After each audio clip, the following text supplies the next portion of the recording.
9 মুহররম সকলে শহীদ হওয়ার পরে মাওলা হুসাইন আজকে শহীদ হবেন, আজকে ওনার কাতল হবেন, আজকে ওনাকে বেঈমান সীমারে জঘন্যভাবে শহীদ করবে। আমার মাওলাকে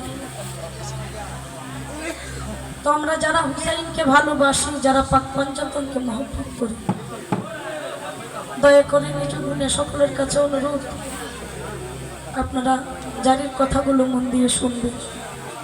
যদি কথাগুলো মন দিয়ে শুনেন আর যদি বুঝেন তাহলে দেখবেন একটা ভাব চলে আসবে, একটা প্রেম অন্তরে চলে আসবে। কথাগুলি যদি না বোঝা যায়, যদি না বোঝা হয় তাহলে প্রেম আসে না। প্রেম যদি আসতে হয় তাহলে কথাগুলো বুঝতে হবে, মন দিয়ে শুনতে হবে। মাওলা জয়নাল আবেদিন, হযরত মাওলা জয়নাল আবেদিন আলাইহিস সালাম উনি বলেছেন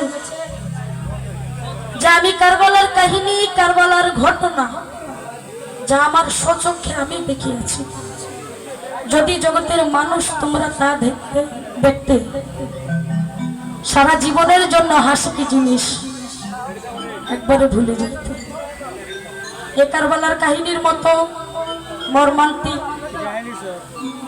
ঘটনা, মর্মান্তিক কাহিনী, এত বড় দুঃখজনক, এর চেয়ে মর্মান্তিক দুঃখজনক ঘটনা এই পৃথিবীতে আর নাই, আর হবেও না।